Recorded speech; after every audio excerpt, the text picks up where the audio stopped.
Chers compatriotes, l'heure est grave.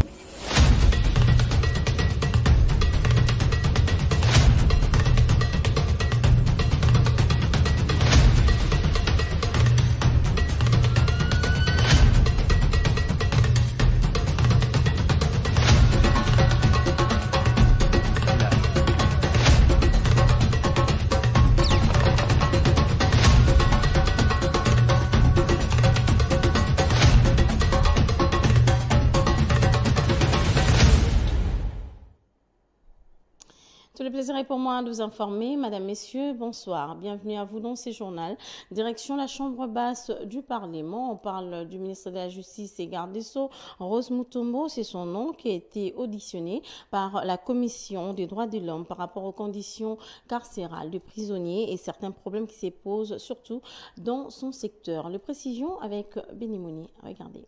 Auditionnée il y a quelques jours auparavant, la ministre d'État, ministre de la Justice et garde des Sceaux a réussi son oral devant les députés nationaux, membres de la Commission des droits de l'homme. Au sortir de cet exercice républicain de rédévabilité, la garde des Sceaux s'est dit rassurée d'avoir éclairé la religion des élus nationaux. J'ai été auditionnée la dernière fois par la Commission des droits de l'homme par rapport aux différentes conditions carcérales et certains problèmes qui se posent dans mon secteur.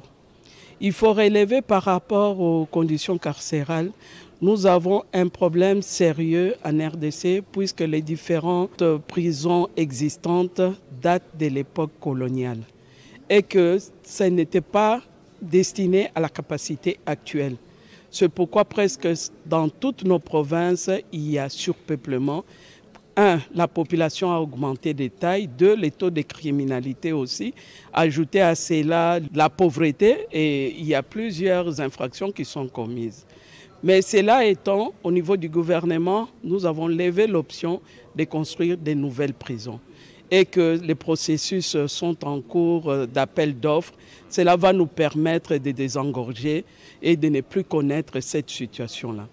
Il y a eu aussi les problèmes de manque de magistrats dans les différentes provinces et qu'avec le cadre de concertation du Conseil supérieur de la magistrature, nous avons déjà échangé là-dessus. Une nouvelle cartographie de magistrats est en train de s'élaborer actuellement et qu'on va tenir compte de la représentation de magistrats dans tout le coin de la RDC. Au niveau du gouvernement, a-t-elle renchéri? Par ailleurs, l'option a été levée, celle de construire de nouvelles prisons. Et le processus est en cours. À l'étape des appels d'offres, cela va permettre de désengorger et de plus connaître cette situation de surpeuplement des prisons. Avec les députés membres de la Commission des droits de l'homme, la ministre d'État a aussi évoqué les problèmes de manque de magistrats dans différentes provinces et les cadres de concertation avec les conseils supérieurs de la magistrature. Il a été décidé de la mise en place d'une nouvelle cartographie de magistrats. Elle est déjà en cours d'élaboration. À terme, elle va tenir compte de la représentation des magistrats dans tous les coins de la République démocratique du Congo. Restons toujours à l'Assemblée nationale pour parler cette fois-ci de la Commission environnement, tourisme, ressources naturelles et développement durable qui a auditionné le lundi dernier le directeur général de l'INERA et les présidents de l'ordre des pharmaciens. La dite commission a rassuré les responsables de ces institutions de faire part de leurs inquiétudes au gouvernement. On fait les points avec Emmanuel Boukanza. Regardez. La Commission environnement, tourisme, ressources naturelles et développement durable a auditionné tour à tour les DG de l'INERA et les présidents nationaux de l'Ordre national des pharmaciens de la République démocratique du Congo. Cette audition avait pour but d'orienter les bureaux et la plénière sur les défis actuels de la recherche agronomique en RDC ainsi que le fonctionnement de la Corporation des pharmaciens en République démocratique du Congo. Le directeur général de l'INERA est venu répondre aux préoccupations soulevées par les honorables députés nationaux lors de sa dernière audition. De ce que j'ai lu, de ce que j'ai entendu, de ce que j'ai perçu dans la salle, les honorables députés ont été très attentifs aux réponses du directeur général. Ils ont pour la plupart acquiescé ces réponses, mais ils restent quand même sur leur soif dans la mesure où la plupart des organismes ou des services de l'État ont presque pratiquement les mêmes difficultés de campagne. ces structures publiques à recouvrer leurs responsabilités, à exercer leurs fonctions sur le terrain, plutôt que créer des services, des établissements, des organismes qui, finalement, n'ont pas les moyens de leur action. La Commission a promis de faire des recommandations pertinentes à l'Assemblée nationale et au gouvernement pour un fonctionnement harmonieux et efficace de ces institutions publiques. Tout à fait autre chose, c'est sous le haut patronage du chef de l'État, Félix-Antoine Tshisekedi Tshilombo, que l'Agence nationale des promotions des exportations, en collaboration avec la France, a organisé la 7e édition du forum économique baptisé Les Rencontres Africa. Le thème retenu est les enjeux autour de la création de valeur, de la croissance inclusive et du développement. Et je précise que c'était à l'hôtel Pullman de Kinshasa qu'a eu cette rencontre, était présent pour les comptes de cette télévision Rémi Bouy. Regardez.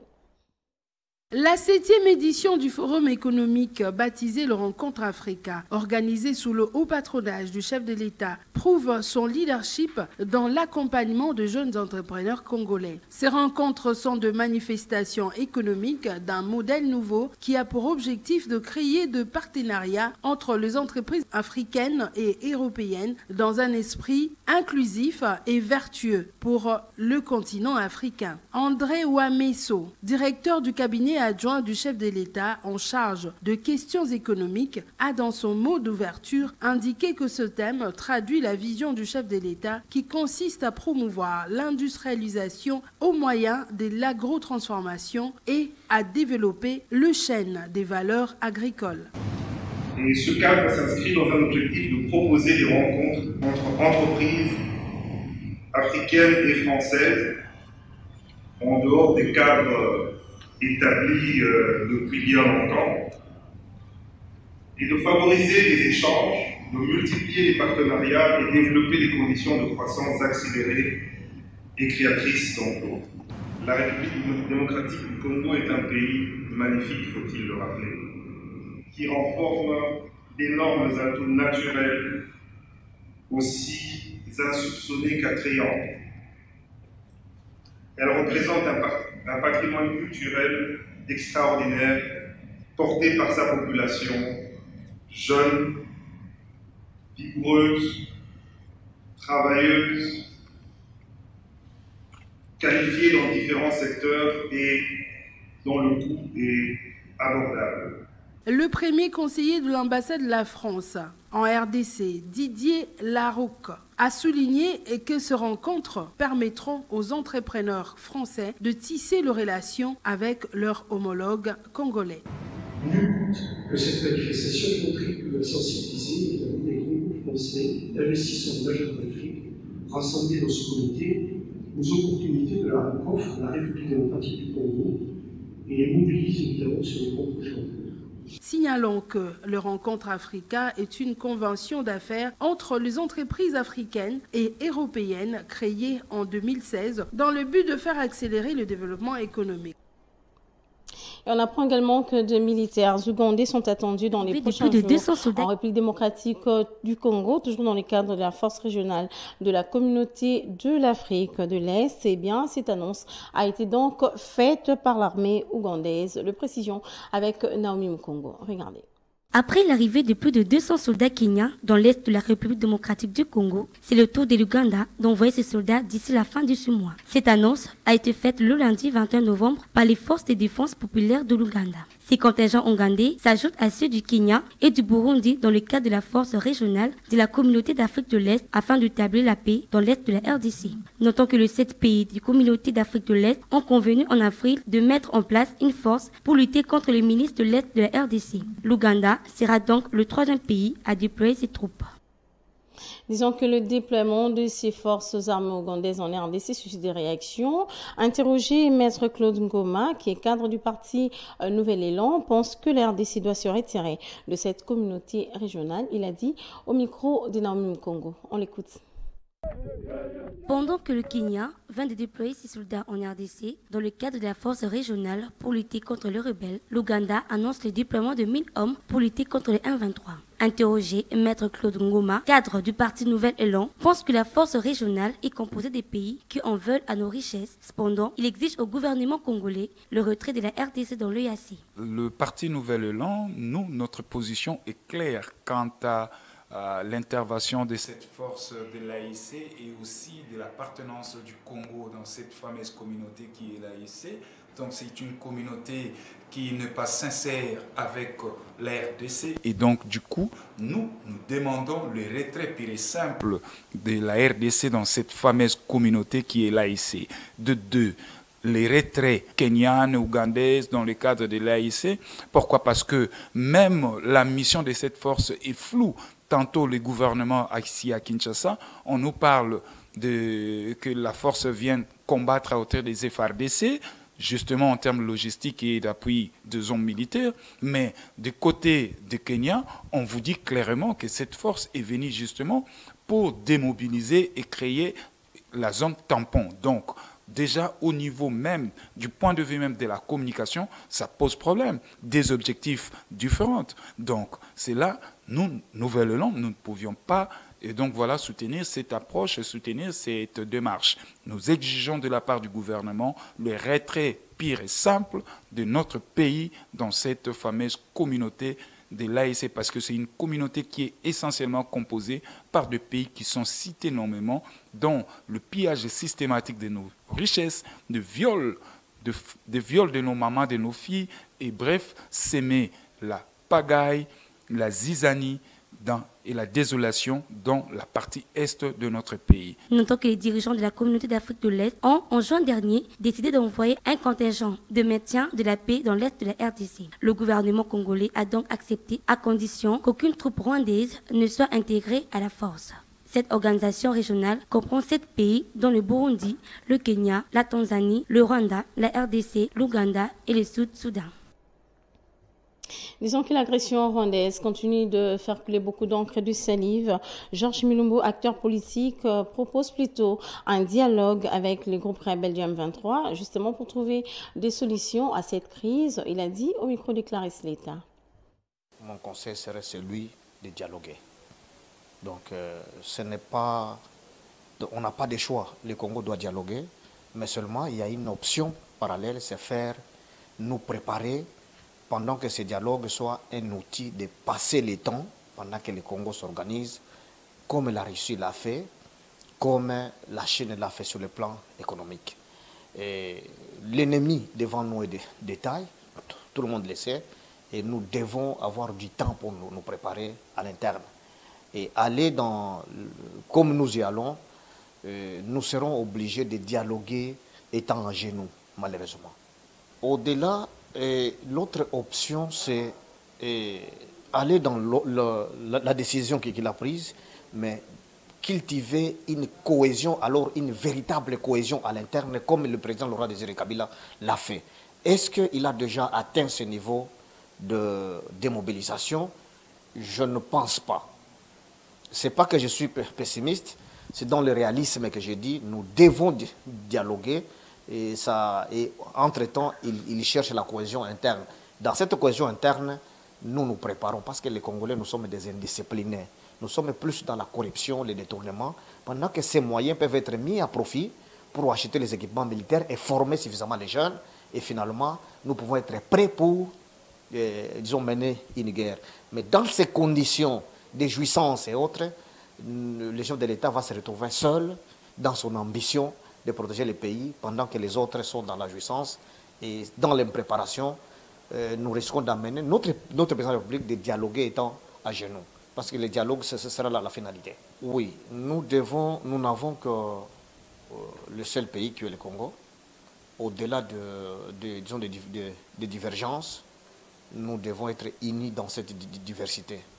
Ne nous attelons pas aux faiblesses des uns, parce que la faiblesse elle est liée à la nature humaine.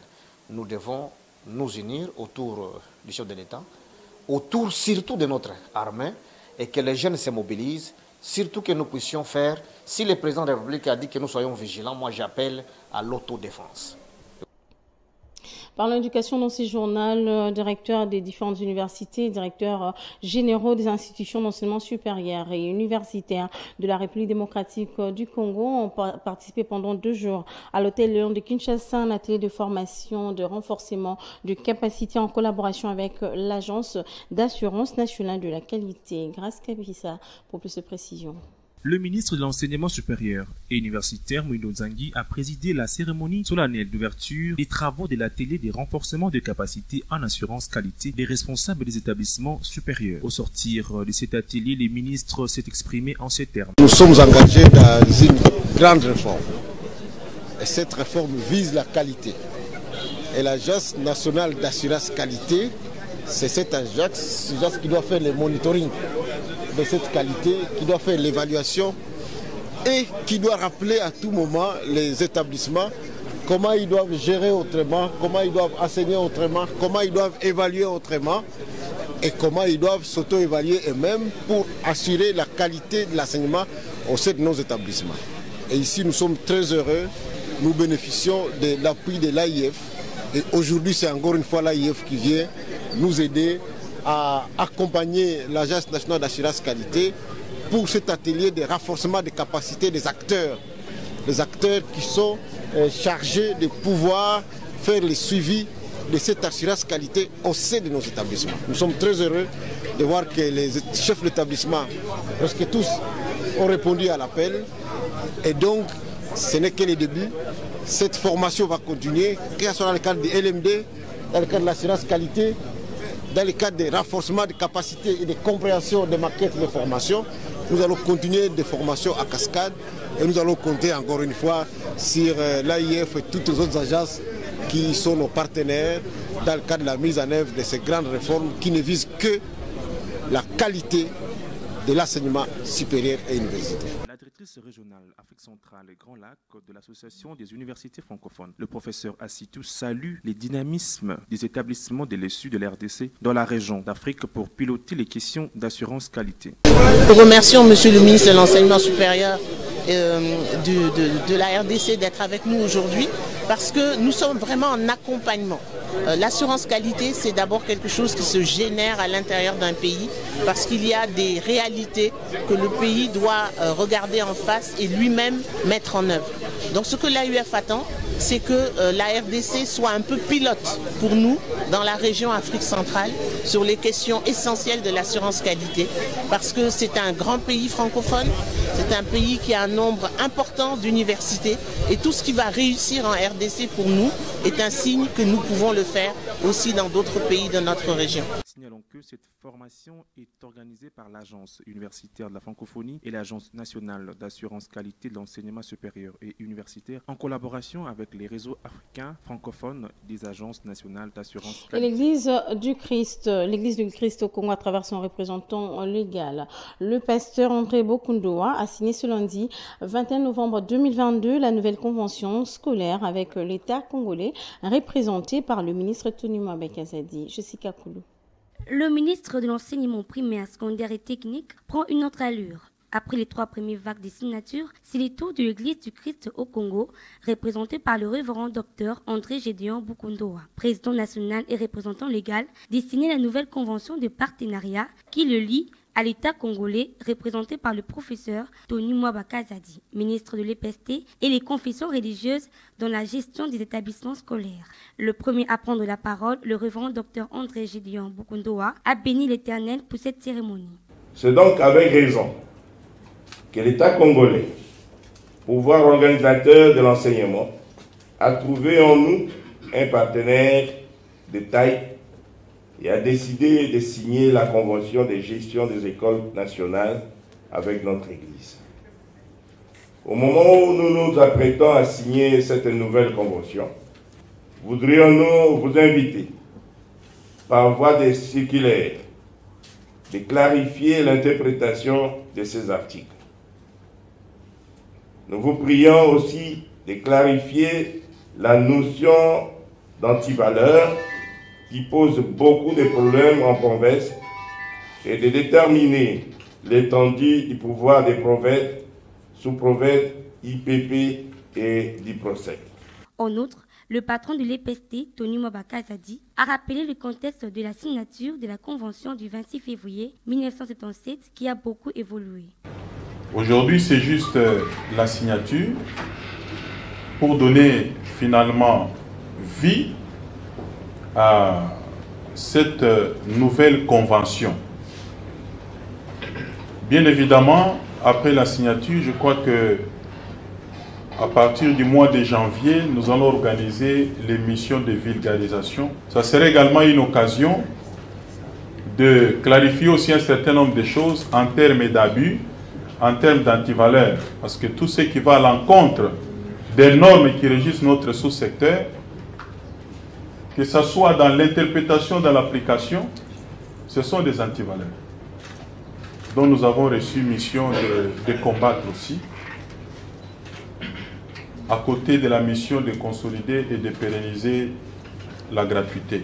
Notons qu'après la signature par une majorité des partenaires, le ministre Tony Mwaba procédera à la mise en place d'un cadre de concertation qui permettra d'échanger sur tous les problèmes qui concernent les secteurs de l'enseignement au Congo.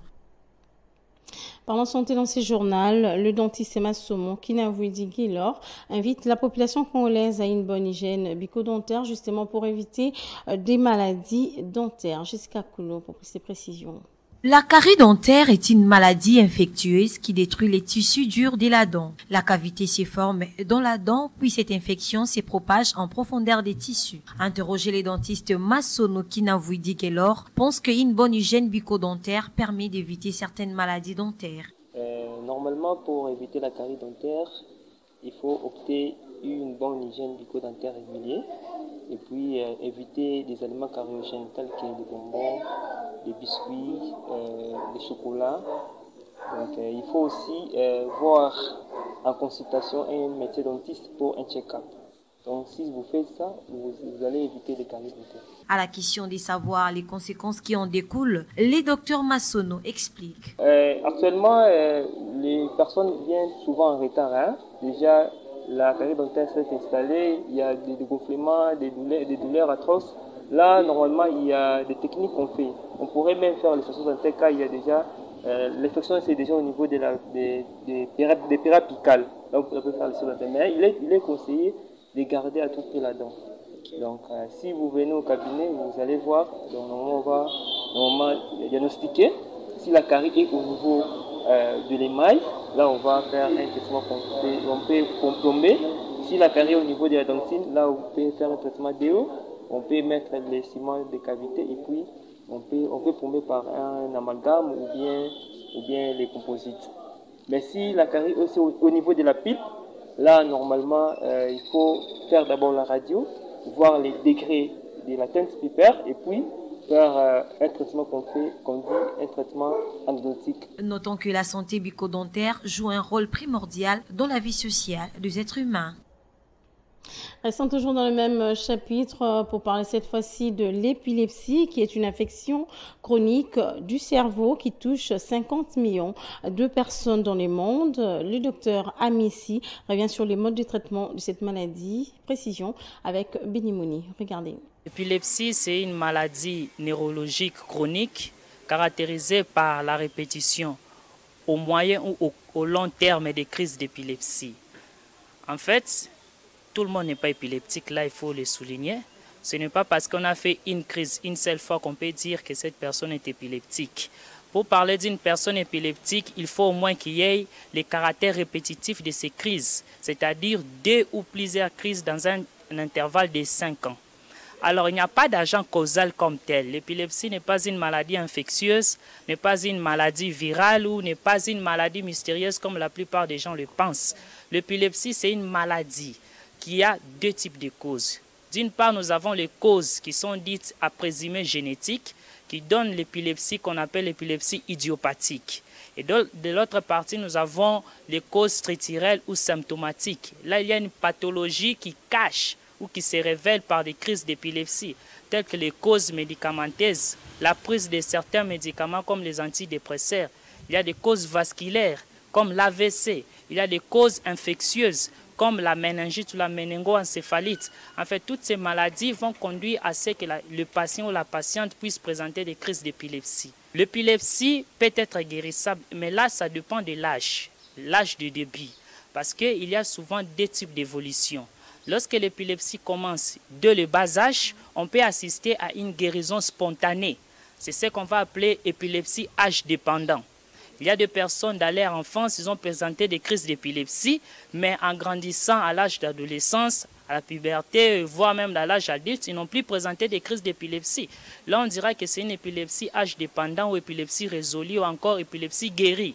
Mais il y a dans certaines circonstances où cette épilepsie ne disparaît pas de manière spontanée. Ça persiste, c'est ce qu'on va appeler l'épilepsie qui est dite active. Mais il y a ce qu'on appelle les choses qu'on doit faire pour que les crises d'épilepsie chez un épileptique ne puissent pas être déclenchées. Par exemple, il faut mettre à l'aise une personne qui est avérée épileptique, éviter des situations stressantes et aussi éviter certaines choses comme des fortes lumières qui sont susceptibles de déclencher des crises chez cette personne. Ensuite, il faut faire une bonne psychothérapie, il faut faire une bonne sociothérapie pour intégrer cette personne dans un milieu propice pour son développement. Et voilà, Madame, Messieurs, c'est par ici que nous mettons un terme à cette session d'information. Une édition coordonnée par Benimoni. Au nom de toute l'équipe, je vous dis merci de l'avoir suivi. À très bientôt. Restez avec nous. Mes chers compatriotes, l'heure est grave.